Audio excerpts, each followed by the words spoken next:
up, y'all? It's your girl Sakina, and I'm back for another review. This is my review for Love and Marriage Huntsville. This is season 3, episode 4. Now let's just go ahead and jump right into it, because at this point I'm ready to jump on the new girl because the is out of order. Okay, I'm trying to save my cuss words until we somewhat further into the review, because y'all know how YouTube get down, baby.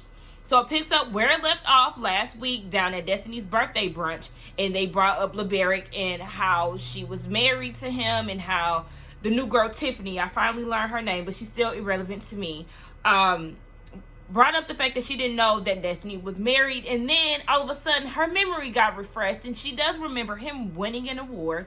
She seen Destiny at Mel's house and told her that her outfit looked nice the day before, and Destiny said, oh, that wasn't me. So that caused Destiny to get up and go to the bathroom, as we seen in the last episode. Now, in Old Girl's confessional, she got a lot to say, and the way that she's choosing her words and the way that she's, her tone and everything is just very, it makes me want to fight her. Nonetheless, she is saying that she didn't mean for this to be blown out of the water, and she feels like this is just too dramatic. Now, she's talking to Mel and Kimmy at the table, and she said that she remembers having this conversation because it made her feel bad. So if it made you feel bad for delivering some unpleasant news to a woman about her man, why would you feel the need to bring that back up at her birthday, knowing that she is newly divorced and that this could still sting? If you had the conversation before, why bring it up again? I don't like her. I don't like her. She's clearly here to stir the pot. I'm not sure why she's a main cast member, because I feel like I'm going to be paying her dust. I just don't like this lady whatsoever, and they could have just left her wherever the hell she was. Mel trying to get down to the bottom of this. Was this lady a business partner? Who was she? Is LeBerick known to be a cheater? According to Destiny, no. She said that she doesn't really have to explain the reason for her divorce. She just feels like they are one of the couples who didn't last through the quarantine and the pandemic. She had a 3-day labor. I said, oh my gosh. Now, I don't know too much about pregnancy all that well. I mean, I know the basics, but usually people be in like labor for a day. Or am I getting this wrong? 3 days? Oh, baby. But yeah, so she said they just did not stand the test of time. So that is the reason why they're divorced. Now, Miss New Girl decides to go to the bathroom, and Kimmy, Mel, and Destiny talk. Mel is trying to figure out if the girls like the new girl or not. Tiffany is her name. Kimmy said yes, and then Destiny took a gulp of her drink. If you would ask me, I would have said no, because what is the point of all of this? What is the point of you sharing all this information, girl? You're here to be a messy bitch down at somebody else's event, and I don't rock with people like that. So I would have automatically said absolutely not. As stated previously, Marceau is not into his wife. Yes, he has finally touched down in Houston, and Tisha is walking around the hotel room in her lingerie. She's greeting him with heels on, and she has drinks made for them and all of that. And he can't focus on nothing outside of business. She's trying to kiss him, and he goes right back to business. Everything is talking about business. He can't even be distracted for a little bit to enjoy the view of his wife. Now, Tisha, this wig, that's pretty distracting. I'm going to talk about that. And even in the intro to the episode, your wig looks terrible. Y'all already know when you curl hair, it shortens the length. Sis, who told you to curl a wig that is already up to here, up to your cheekbones? Girl, she looked like somebody great auntie in the intro.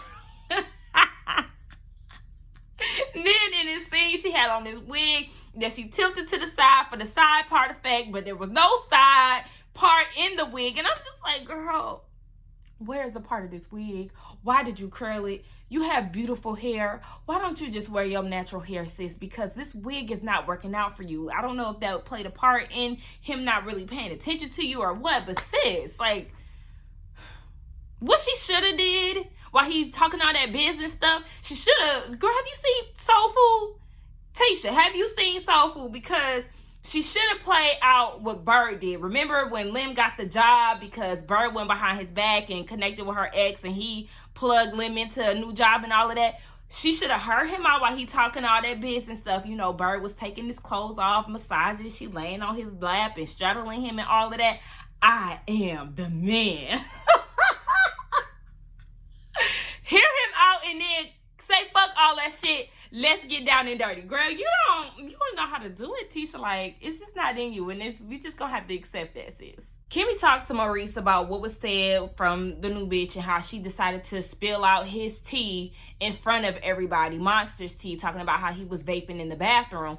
And Maurice is automatically on the defense, and he said that he is not going to get along with Tiffany at the rate that she's headed in, because yes, it is true that Monster was vaping, but if you're going to tell my son's business and paint him as a deviant, then you need to share some bad news about your son. Like, why are you out here trying to put out information about my kid, but I don't hear you sharing nothing about yours? And I totally understand where he's coming from, because like I said, girl, what was the reason for you saying that?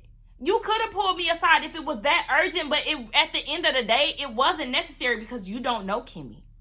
So for you to bring this up at Destiny's birthday brunch, it was so weird.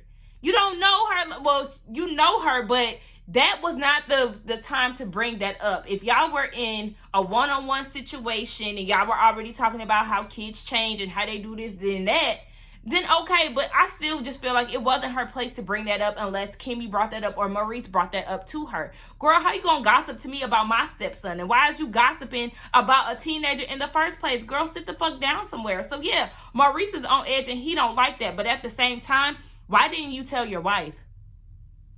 You didn't feel the need to tell your wife when he's under her supervision as well? I know you probably were doing that to protect your son and not to embarrass him, but why keep that away from Kimmy? Has she given off this vibe to where you feel like you have to protect him from her or something? Like, I don't, that's just so weird. It's very weird. And I'm giving him a mean side eye. Now, she's saying you need to have these conversations about life and preventing him from doing certain things now, because he is here and you need to prioritize some things. And he was saying, well, I didn't think that I would need to have this conversation with him in the 8th grade. I was just going to wait till high school. Why wait? I'm with Kimmy. Times has changed. These kids are so advanced.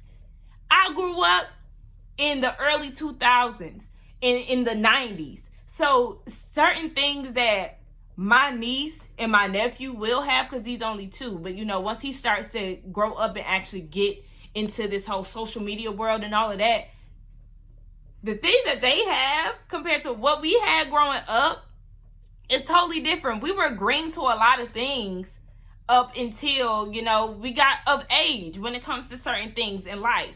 Nowadays, kids have access to everything. Kids have tablets if they're not old enough to have cell phones, and then they get cell phones at early ages, and all you need is Wi-Fi for a lot of these things, which is everywhere, so they can just Google and look up anything that they hear or see around them. Why did you feel the need to have to wait until high school to have the birds and the bees or whatever conversations that you need to have with him?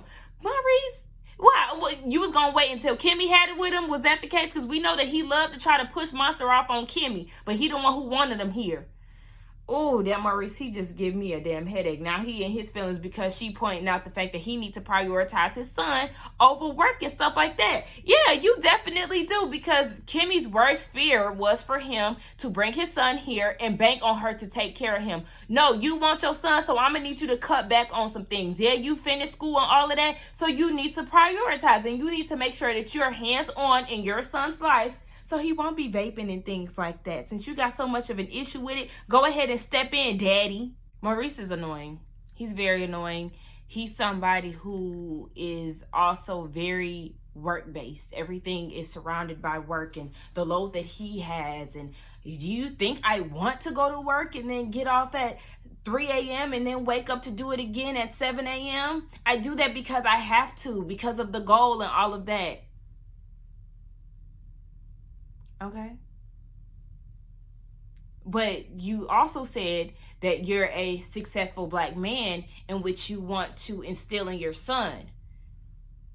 If you're successful, and I'm not taking that away from him, but if you're successful, then why are you working so late and getting up so early and running off of 4 hours of sleep? Like, don't you have people in place that can do this for you? Or don't you want to try to reach out to people to see if they can be in these places so you can, you know, set your son up? Because remember, he was pressing Jalen to be his own boss and all of this. Well, okay, well, if you're a boss, then you should have people in place to do certain things that you're not able to do at the time, so you can have your work-life balance a little more balanced, Maurice. Like, I understand being a business person and all of that is very time consuming, but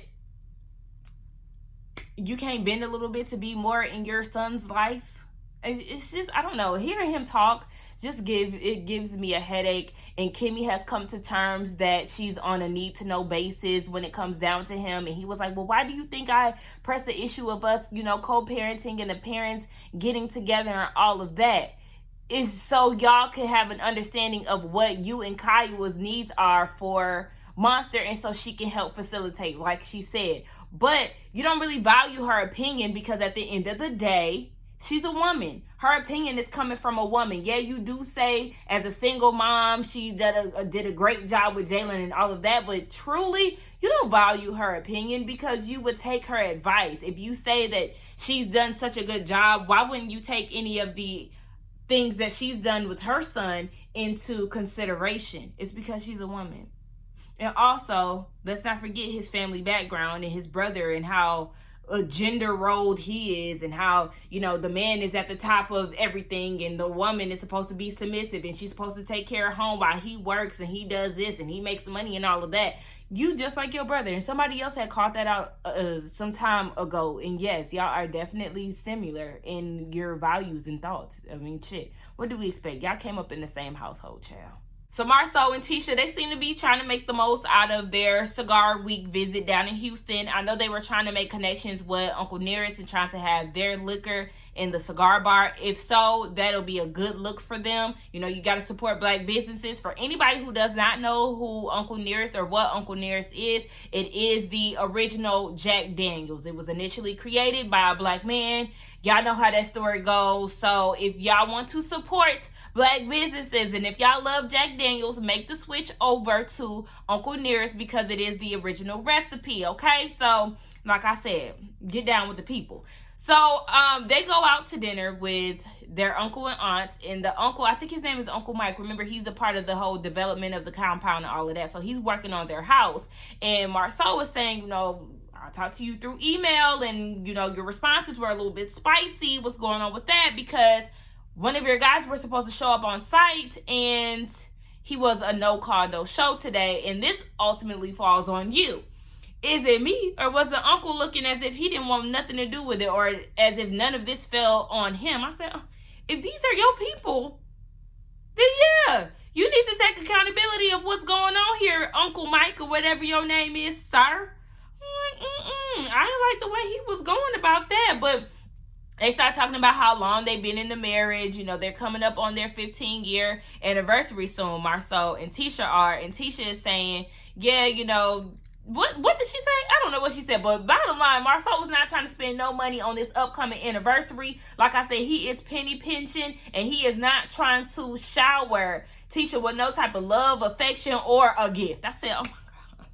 He said, baby, you got to take it back to the basics. When we first started, it was all based on love. I said, no, when it all started, it started with being trapped, okay? You both were trapped with each other, because it definitely takes two to tango, and y'all obviously were not using protection. So that's what it started off with.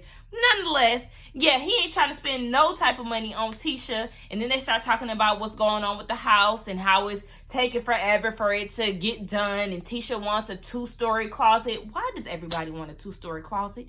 Tisha, you don't even be dressed down for a 2-story closet, girl. What are you talking about? Let's see your closet right now. I'm sure the closet that they got right now fits all of her little fashions that she needs. I'm sure her clothes are not busting out the closet, sis, because I don't be seeing you dressed.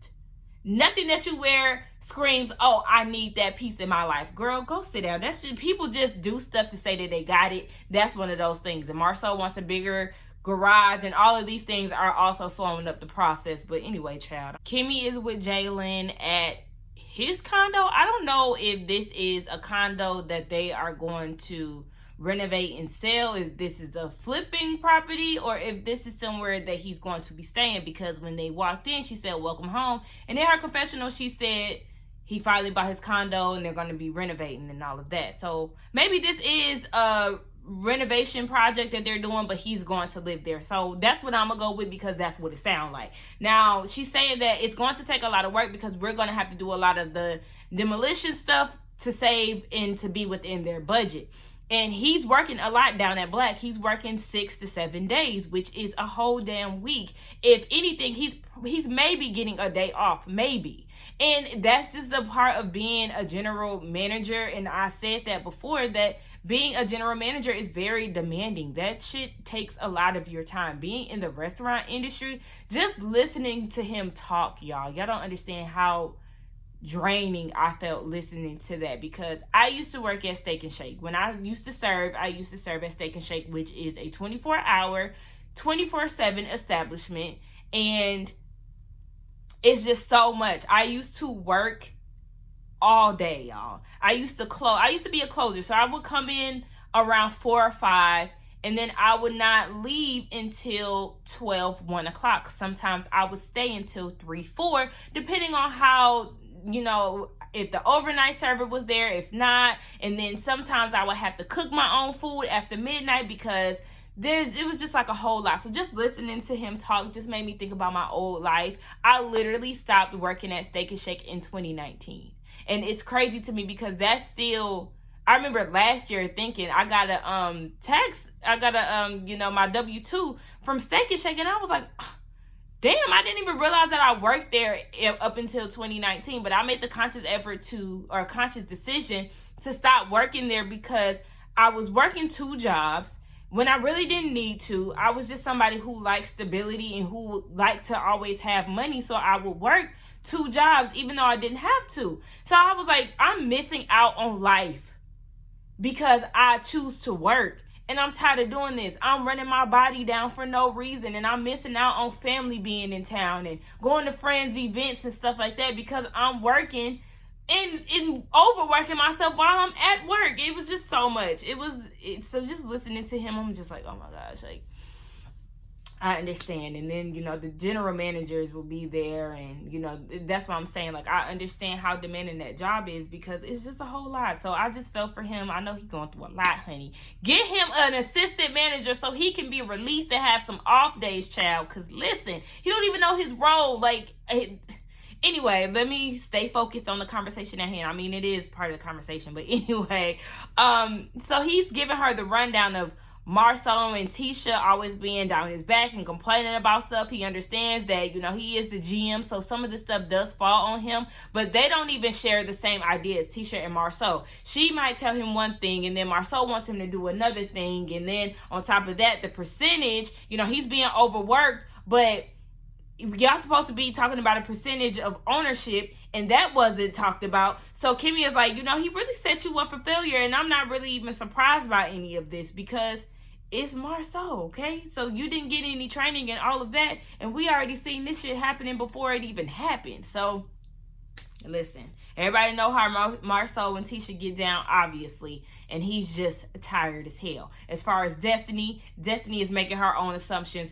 Jalen is not into her. She is not his type. Sis, I don't know where you thought he was staring you down, but he definitely wasn't. And when she went to the soft opening of Black, it looked like she was trying to push up on him and not the other way around, girl. That's how embarrassing is that, Destiny? Girl.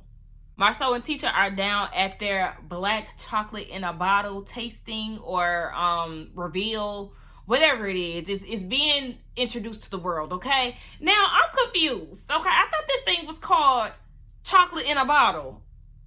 Is Black the brand, and this is just a flavored chocolate in a bottle? Explain to me, because they keep running them together, but the label says chocolate in a bottle, and that's what Tisha introduced it to Mel as. Listen, I don't know. It's obviously doing really well. Marceau said that it is in 53 countries, and they were able to merge with this company, which help them, expand to different countries and all of that. So I think that is amazing. Shout out to them for doing the damn thing. But when they said that the cast of Ready to Love and Nephew Tommy was there and how everybody was showing them love, he said some celebrities was in the building. And I said, who? Because I ain't seen no celebrities. I mean, Nephew Tommy, he is a known name within the Black community.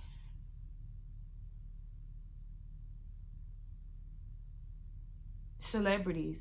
Was Beyonce there? Was Meg Thee Stallion there? Who else from Houston? Was LaToya Luckett there?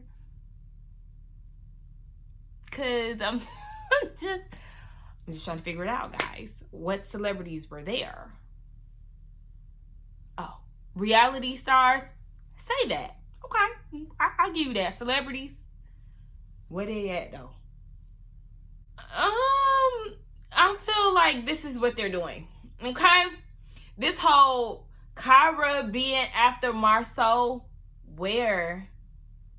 Like, seriously, where? Because every time I seen her, she was not eyeing him like Tisha said that she saw. I mean, we can only go off of what we saw on camera, but like, he was working the room. I didn't see him flirting with her, spending any extra time with her. Help me out here. Am I the only one who felt like there was literally nothing happening between them and that they were doing this to rile the people up, the audience up? Where y'all seen them flirting at? Hi, my name is Kyra. Pleasure to meet you. Now all of a sudden Tisha gotta go snatch up her man. It's just not.